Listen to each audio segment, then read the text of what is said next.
Assalamualaikum warahmatullahi wabarakatuh. Selamat sore. Pada kesempatan kali ini saya akan membahas terkait tugas dan praktikum mata kuliah Machine Learning terkait perhitungan neural network menggunakan dataset Excel. Di mana di sini kita disuruh memilih beberapa dataset dan kami memilih dataset berjudul Titanic. Baik, langsung saja kita lihat. Nah, ini dia datasetnya, terdiri dari sekitar 800-an data di sini. Dan nanti akan kita training terlebih dahulu untuk menentukan arsitektur yang terbaik serta bobotnya. Nah, untuk itu kami tidak menggunakan semua kolom di sini. Ada beberapa yang tidak digunakan, yaitu ada ID, kemudian nama, lalu nomor tiket. Sisanya kami gunakan. Untuk targetnya itu di kolom survived, di mana 0 adalah tidak selamat dan 1 adalah selamat. Nah, langsung saja kita ke kode programnya, bagaimana proses untuk kita inisialisasi. Bentar. Nah, ini dia yang pertama, kita import library. Nah, untuk kode program sendiri itu tidak menggunakan library dari machine learning. Jadi di sini kita pakai NumPy dan Pandas. Kemudian kita import file Excel-nya tadi tentang Titanic menggunakan Pandas. Nah, selanjutnya di sini kita load datasetnya. Nah, ini dia. Jadi ada banyak data yang kosong di dataset kabin. Oleh karena itu kita mengisi dengan nilai rata-ratanya nanti.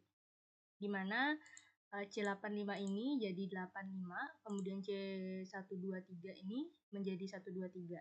Kita hanya mengambil angka numeriknya saja, kemudian akan kita hitung rata-ratanya, lalu tabel yang kosong atau baris yang kosong akan kita isi dengan nilai rata-rata dari nilai kabin ini. Baik, kita kembali kepada kode program. Nah, ini dia jumlah datanya adalah 891 dan jumlah kolomnya ada 26. Ini untuk keseluruhannya. Nah, ini dia konversi kabin menjadi numerik. Ini kode programnya. Selanjutnya, kita cek hasil processing kabinnya terlebih dahulu. Nah, ini sudah tampak ya. Berarti untuk rata-ratanya adalah 50,49.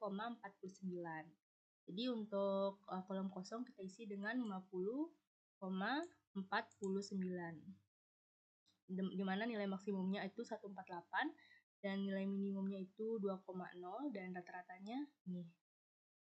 Kemudian blok inisialisasi parameter, di mana arsitekturnya itu 8, 4, dan 1. Untuk learning rate-nya kita gunakan 0,01, kemudian threshold-nya 0,5, dan di sini ada 1980 epoch. Ini dia inisialisasi untuk bobotnya. Ini untuk kelas yang kita gunakan. Inisialisasi bias, bobot hidden, kemudian bias output. Nah, ini fungsi aktivasi yang kita gunakan adalah SigWidth. Ini untuk rumusnya. Kemudian di sini forward propagation. Di sini dicantumkan rumus untuk forward propagation-nya. Lalu ada backward propagation, back propagation. Di sini juga kita cantumkan untuk rumusnya agar nanti sesuai dengan Excel, sejalan dengan Excel-nya. Nah, selanjutnya di sini ada blok pembagian data. Ini kita menggunakan 5 data terakhir sebagai data testing, kemudian sisa data digunakan untuk training dan validasi, totalnya adalah 886 data. 80% training dan 20% validasi. Ini dia. pembagian datanya 708 untuk training, validasinya 178 dan testingnya adalah 5. Kemudian kita lakukan training sesuai dengan ketentuan yang sudah kita lakukan di atas sebelumnya. Nah, langsung saja kita lihat hasilnya. Di sini kita melakukan sampai 1908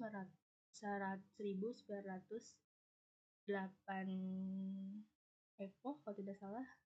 Ini kita lihat akurasinya semakin naik, MSE-nya, loss-nya semakin kecil. Kita lihat sampai baik.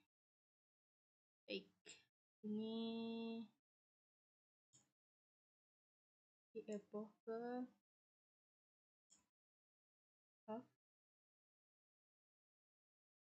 terus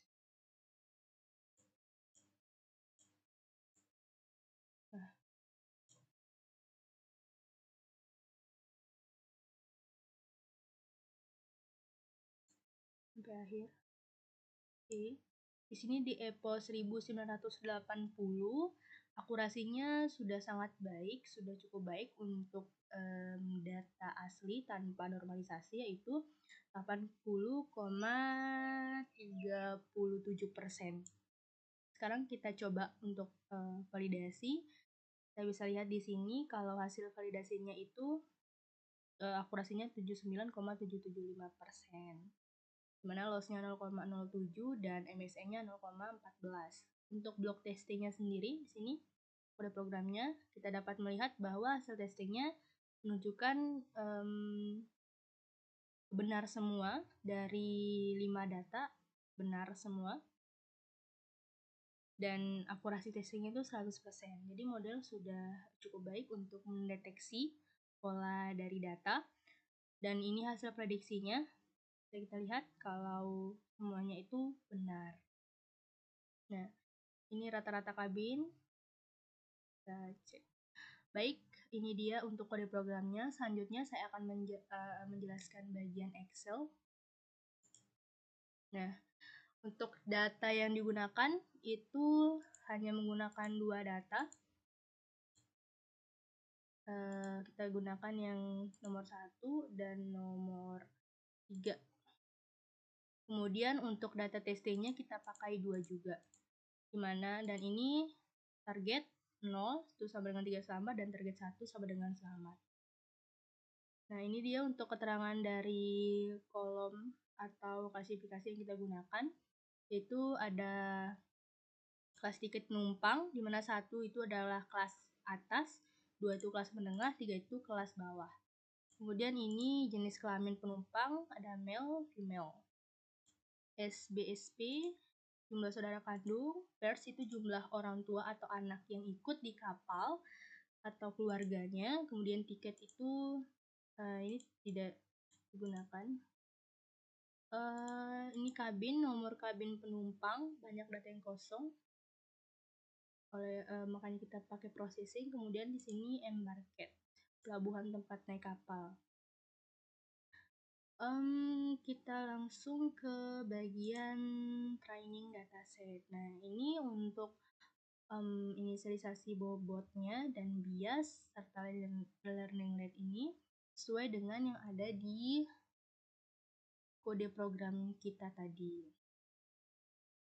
Nah, di sini kita bisa lihat kalau ada 8 kolom untuk inputan dan 1 target.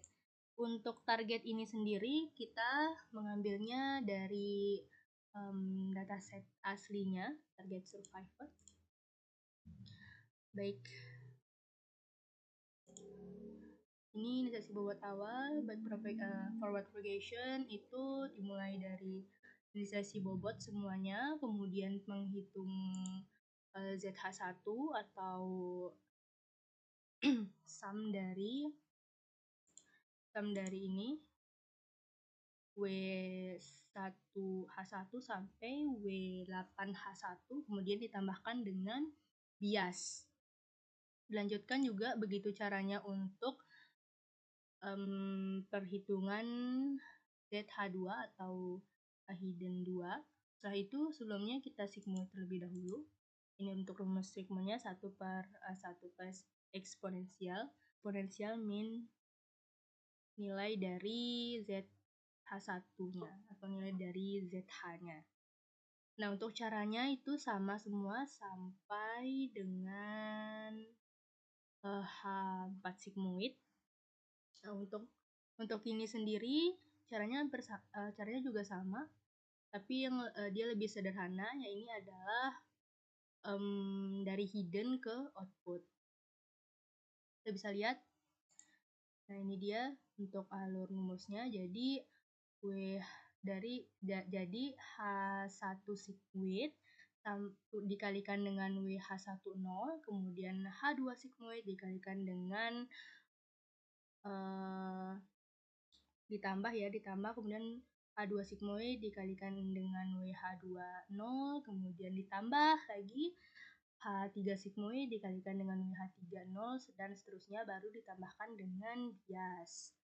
Nah, ini dia hasil dari sumnya, kemudian kita aktifasi pakai sigmoid. Iya. Nah, kita lihat ya, rekan-rekan sekalian. Nah, untuk errornya sendiri, rumus error itu adalah target dikurangi sigmoid. Ini bisa kita lihat BJ13. Nah, BJ13 ini untuk targetnya sendiri. Rumus lo 1/2 dikalikan dengan nilainya tadi itu, nilai dari error ini dipangkatkan 2. Nah, selanjutnya di sini kita sudah masuk ke dalam back propagation. Di sini kita hitung delta 0-nya, delta H1, delta H2, delta H3 sampai delta H4. Dan itu untuk jumlah deltanya sendiri itu sama dengan jumlah neuron pada hidden layer dan output layer. Nah, selanjutnya di sini kita masuk ke gradient. Untuk gradient sendiri itu sama dengan jumlah bobot. Jadi di sini sampai berat W8H1, kemudian gradient bias H1 ini sampai gradient W8H2 sampai gradient H4. H4. Nah, ini dia H4, baru nanti gradient dari hidden ke output. Ini juga gradient biasnya. Nah, setelah itu kita lakukan pembaruan bobot. Ini untuk rumusnya sendiri. Kemudian setelah itu, ini untuk rumus bobotnya adalah, bisa lihat. Jadi tadi W1H1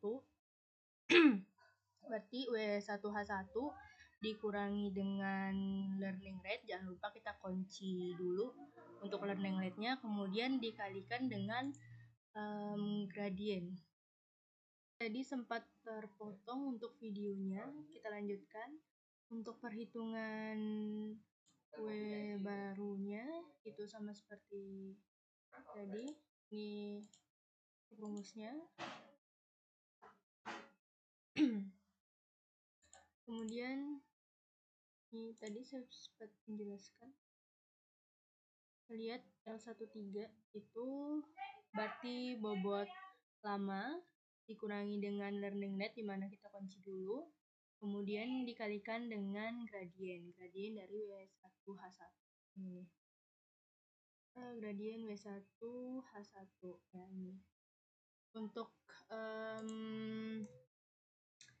rumus dari bobot semuanya itu sama, cuman diganti nanti gradiennya dan W1 W baru W lamanya seperti itu.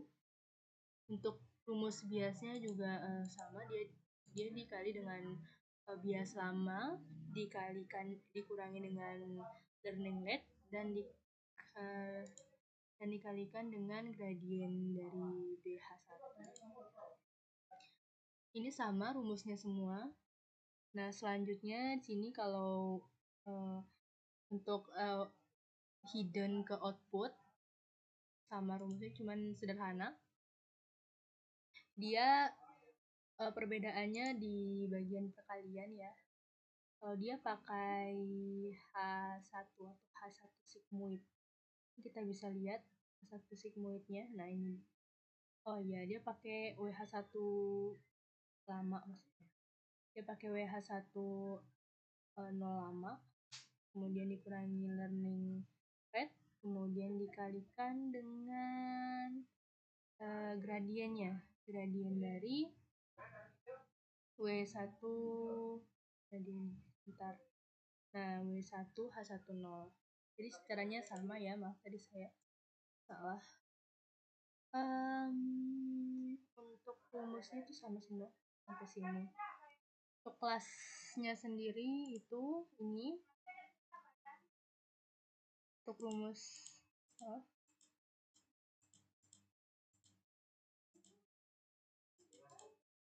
nah, untuk kelas sendiri rumusnya. Nah, untuk rumus kelas if dia prediksi lebih dari atau sama dengan threshold, maka dia 1, apabila dia kurang dari maka dia 0. Untuk koreknya, maaf ini ada sedikit kesalahan teknis. Jadi kalau korek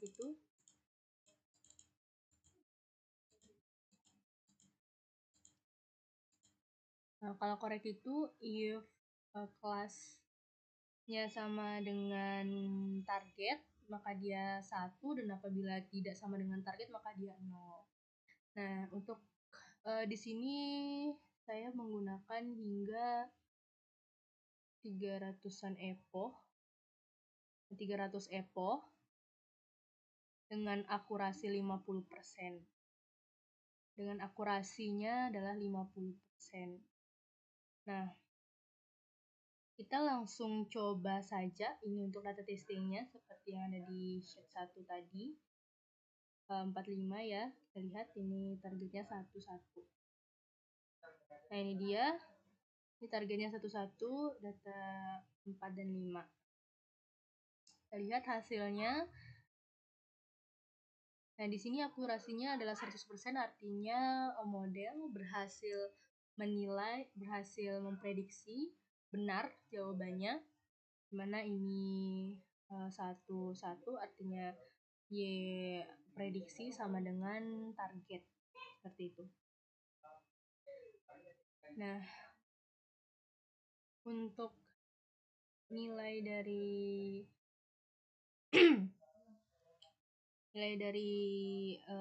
ini semua itu sesuai dengan data Excel asli tanpa normalisasi. Nah, selanjutnya di sini saya akan sedikit menjelaskan